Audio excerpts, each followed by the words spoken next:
Para finalizar essa desafiadora história da Mariana, que se apresenta histórias como essas, talvez com detalhes diferentes, né?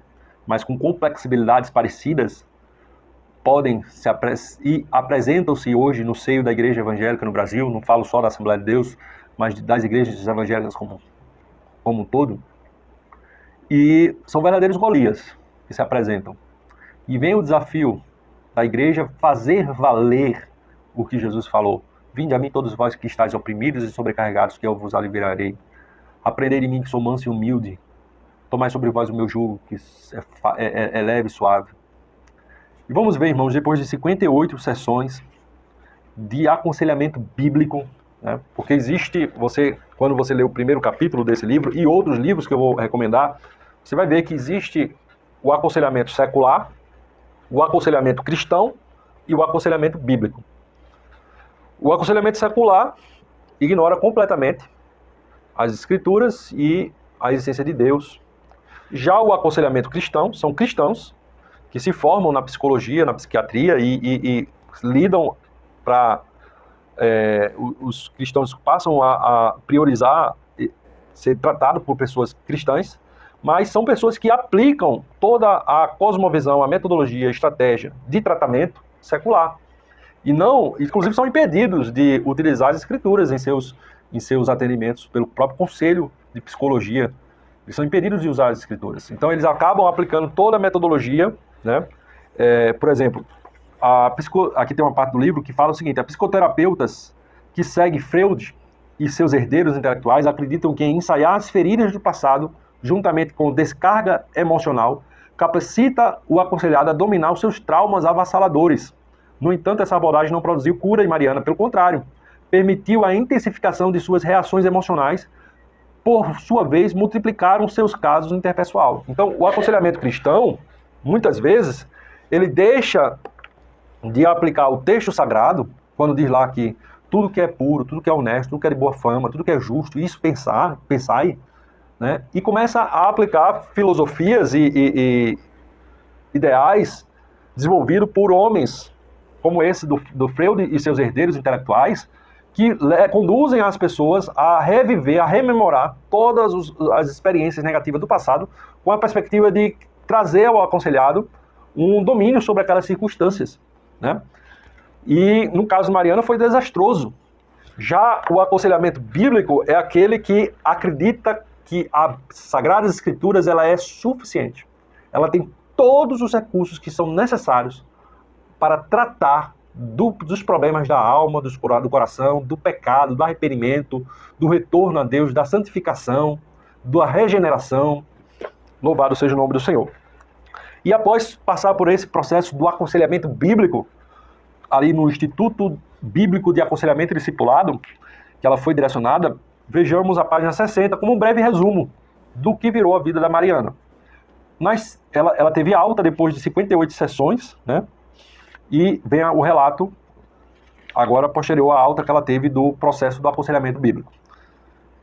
Tem como título a seguinte: Conclusão, a vida após o aconselhamento e as lições aprendidas. Eu só vou ler uma página, que é a página 60, mas vai ter outras coisas preciosíssimas a ser tirada toda essa história, e só a conclusão da história ela tem aqui 4 páginas. Eu vou ler apenas a primeira página dessa conclusão, dessas lições a serem aprendidas a partir do caso da Mariana. Nas seguintes semanas, de tempos em tempos, recebia notícia de Mariana. Ela e Leon continuaram a encarar desafios no casamento deles. E o relacionamento deles com seus 3 filhos adultos continuou difícil. Ocasionalmente, quando necessário, eles tinham sessões de aconselhamento familiar no Instituto Bíblico de Aconselhamento e Discipulado ou com pastores de sua igreja local. Porém, com o tempo, a vida familiar deles se acalmou. Mariana agora tinha crescido em sua fé. Após vários anos sem receber nenhuma medicação psicotrópica ou aconselhamento pessoal.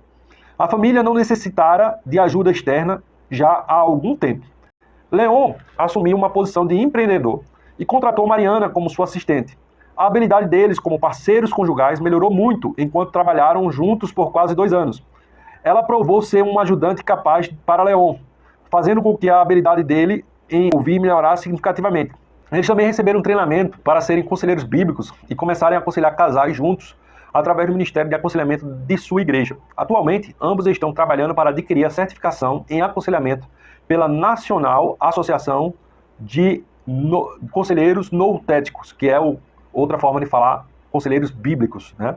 Lá nos Estados Unidos. Que tem aqui no Brasil a correspondente associação, que é a ABCB, Associação de Conselheiros Bíblicos do Brasil. Mariana conta que sua filha disse a ela recentemente: você não é a mesma pessoa que era antes de começar o aconselhamento. Seu filho mais velho casou-se recentemente e deu a Mariana e Leon seu primeiro neto. Apesar de sua reação com seu filho já ter sido severamente danificada, agora ela a descreve como uma relação próxima e cordial. Seu relacionamento com o filho mais novo tem sido a mais difícil de restaurar, mas ela reporta que recentemente ocorreu uma reconciliação total neste relacionamento. Mariana me disse que sua vida foi permanentemente mudada pela minha ilustração da vida dela ser como uma linha do tempo dividida entre a velha e a nova vida pelo poder da morte e ressurreição de Cristo.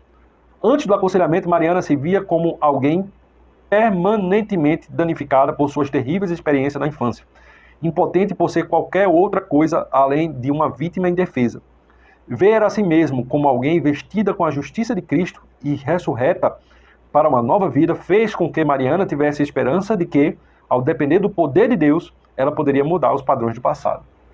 Louvado seja Deus, irmãos. Eu fico com os olhos lacrimejados por ver a transformação, né? O poder do Evangelho. As Escrituras, mais uma vez, elas foram, toda a Escritura é divinamente inspirada e proveitosa, útil, para ensinar pessoas como Mariana, para repreender, para corrigir, para instruir em justiça, a fim de que Mariana e outras pessoas como essas sejam perfeitas e perfeitamente preparadas para toda boa obra. Muito estrago foi feito na sua criação dos seus próprios filhos, por seus problemas emocionais e por tanto tempo de 20 anos de terapia que estava se submetendo.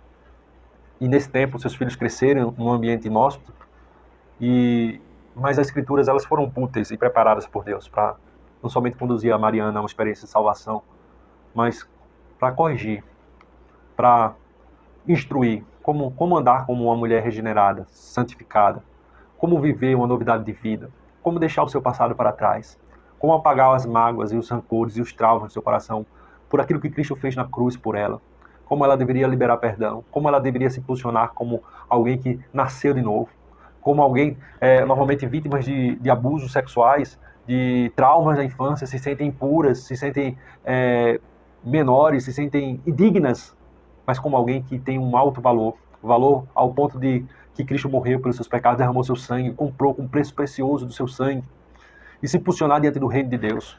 Então, as Escrituras elas são suficientes para conduzir pessoas como Mariana a andar uma vida regenerada, transformada.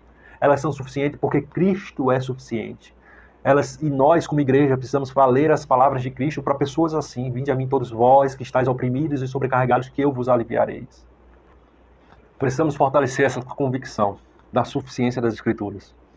O livro, na página 189, o livro base da nossa formação, o segundo parágrafo define o seguinte: precisamos recuperar nossa confiança nos recursos providos por Deus através das Escrituras para a prática do aconselhamento bíblico por todo discípulo de Jesus, que esteja ciente de sua missão de fazer discípulos e disposto a empreender esforços para influenciar outras pessoas a seguir a Jesus.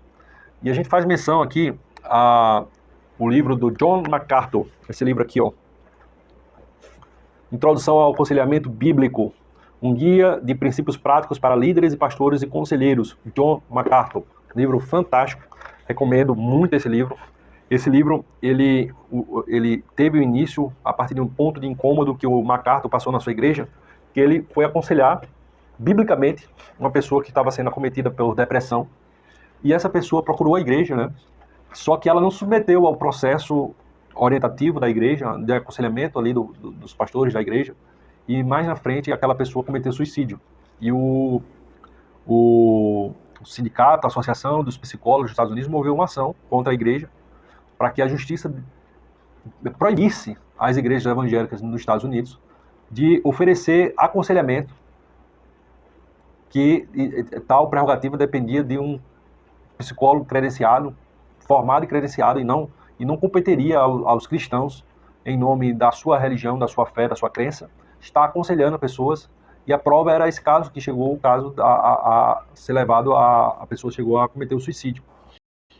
E lá a igreja teve que se defender. Esse caso chegou até as últimas instâncias do Poder Judiciário lá dos Estados Unidos.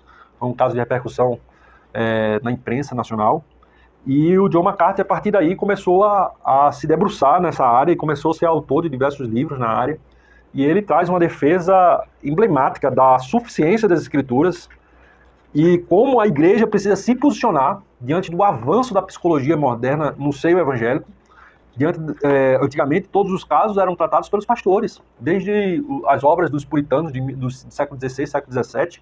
Nós temos relatos que os pastores aconselhavam e tratavam as vidas, mas do século XX para cá, os pastores, as igrejas têm se recuado, os Golias têm cada vez mais afrontado, e esses casos têm sido conduzidos aos consultórios cada vez mais, consultórios dos psicólogos, e a igreja tem se omitido. E o MacArthur traz essa forte advertência. Eu trago aqui no livro do Formação do Discipulador, página 189, e esse livro do John MacArthur, caso você não tenha adquirido, também se você colocar lá no YouTube, você vai poder ver esse embate, que é logo nos primeiros capítulos que ele narra. Você vai ver o audiobook dele no YouTube, você bota lá o nome do livro, Introdução ao Aconselhamento Bíblico, é o mesmo canal que vai ter lá o que eu recomendei das 3 histórias, que também está narrada no canal lá. Eu posso, inclusive, depois repassar o link desse canal lá no grupo dos alunos, mas você vai poder ver lá o audiobook dos primeiros capítulos desse livro, fantástico, recomendo fortemente. E veja a advertência que o MacArthur faz pra gente, nesse cenário. A igreja precisa recuperar sua confiança nos recursos espirituais que Deus fornece. Precisamos retornar para a convicção de que a Escritura é inspirada por Deus e útil para o ensino, para a repreensão, para a correção e para a instrução em justiça, 2 Timóteo 3,16. Tenho certeza de que há muito mais em jogo do que um cristão típico é capaz de perceber. Se os evangélicos não redescobrirem o aconselhamento bíblico e não devolverem à palavra de Deus o lugar que lhe pertence por direito, como discernidor e curador supremo dos pensamentos e das intenções do coração, citando Hebreus capítulo 4, versículo 12, perderemos nosso testemunho no mundo e a própria igreja morrerá. Então, nas palavras do MacArthur, esse cenário é uma questão muito séria e que há muito mais em jogo do que um cristão típico, ou em outras palavras, um leitor de primeira viagem possa discernir ou perceber. Né? A palavra de Deus precisamos devolver a palavra de Deus o seu devido valor, termos a convicção. Uma coisa é as escrituras, a igreja professar em sua profissão de fé a crença na inspiração e na suficiência das escrituras. Outra coisa é o posicionamento da igreja diante da necessidade do ministério pessoal. Esses casos, como o da Mariana e outros mais, serem direcionados ao tratamento secular fora da igreja. As fileiras de Israel diante da afronta do Golias e a falta de convicção na suficiência das escrituras nos faz nos posicionar de forma omissa diante de tais casos. Né? Ao orar por seus discípulos, Jesus declarou que a palavra de Deus é a verdade e o meio pelo qual seus discípulos seriam santificados. João 17:17, Jesus falou: santifica-os na verdade. A tua palavra é a verdade. Então Jesus orou pela igreja. Jesus orou por mim e por você. E Jesus pediu ao Pai que os homens fossem santificados na palavra. E santificados pela verdade, e a verdade da palavra. Louvado seja o nome do Senhor. Em João 15:3, Jesus fala: vós já estáis limpos pela palavra que vos tenho falado. A palavra de Deus é pura e restaura a alma, como diz lá o Salmo 19, versículos 7 e 9. Vamos ver. A lei do Senhor é perfeita e restaura a alma. O testemunho do Senhor é fiel e dá sabedoria aos simples. Os preceitos do Senhor são retos e alegram o coração. O mandamento do Senhor é puro e ilumina os olhos. O temor do Senhor é límpido e permanece para sempre. Os juízos do Senhor são verdadeiros e todos igualmente justos. Engrandecido seja o Senhor da palavra. Vale a pena nesse momento a advertência encontrada no livro de Provérbios, capítulo 30, versículos 5 e 6, que a própria Bíblia ela se defende contra qualquer pensamento de necessidade de que ela seja complementada, quando se diz respeito a tratar do coração do homem. Veja o que a Bíblia diz lá em Provérbios, capítulo 30, versículos 5 ou 6, toda a palavra de Deus é pura, ela é escudo para os que nele confiam. Nada acrescentes às suas palavras, para que não te repreenda e sejais achado mentiroso. Louvado seja o nome do Senhor. E quando a gente fala, mais uma vez, que a Bíblia é suficiente, nós estamos definindo que ela é suficiente para tratar dos problemas do coração do homem, os problemas da alma do homem. Como Jesus falou lá em Marcos capítulo 7, versículo 21 e 22, os maus pensamentos, os adultérios, as fornicações, os homicídios, os furtos, a avareza, as maldades, o engano, a dissolução, a inveja, a blasfêmia, a soberba e a loucura são o que procede do coração do homem. De forma que, para tratar desses problemas, a Bíblia não necessita de complementos da psicologia. Assim como não precisa ser nutrida de conhecimentos de outras religiões para tratar dos problemas e dificuldades do relacionamento com Deus e com o próximo. Nós vamos trazer uma citação aqui do John Babler. Você tem ideia? É esse livro aqui, ó, outro livro também introdutório que recomendo, Fundamentos Teológicos do Aconselhamento Bíblico e Suas Aplicações Práticas, John Babler e Nicholas Allen. O John Babler, ele é psicólogo de formação com mestrado e doutorado na área, e veja o que ele fala sobre a necessidade da Bíblia ser ou não complementada com a psicologia. Se a psicologia não é uma ciência, mas é de fato uma filosofia ou arte, como o cristão deveria tratá-la? Devemos investir nosso tempo à procura de grãos de verdade ou de métodos que possam ser úteis para a tarefa de aconselhar? Se nossa cultura não fosse tão psicologizada, essa abordagem pareceria ridícula. Dentro dos escritos do mormonismo ou das testemunhas de Jeová, pode haver declarações verdadeiras e possivelmente algumas técnicas evangelísticas que poderiam ser úteis, mas não gastamos nosso tempo para estudá-las. Pelo contrário, rejeitamos o todo como uma religião ou filosofia falsa. Devemos fazer o mesmo com a psicologia, quando considerarmos que Deus nos deu a sua palavra autoritativa, inspirada, útil e suficiente. Nosso foco deve estar em nos apropriarmos dela para a tarefa de aconselhar, e não em buscar a sabedoria do mundo. Babler e Allen, Nicholas Allen, página 12 do livro já citado. Nessa mesma direção, J. Adams, considerado por muitos como um instrumento utilizado por Deus para restaurar a prática do aconselhamento bíblico no século XX.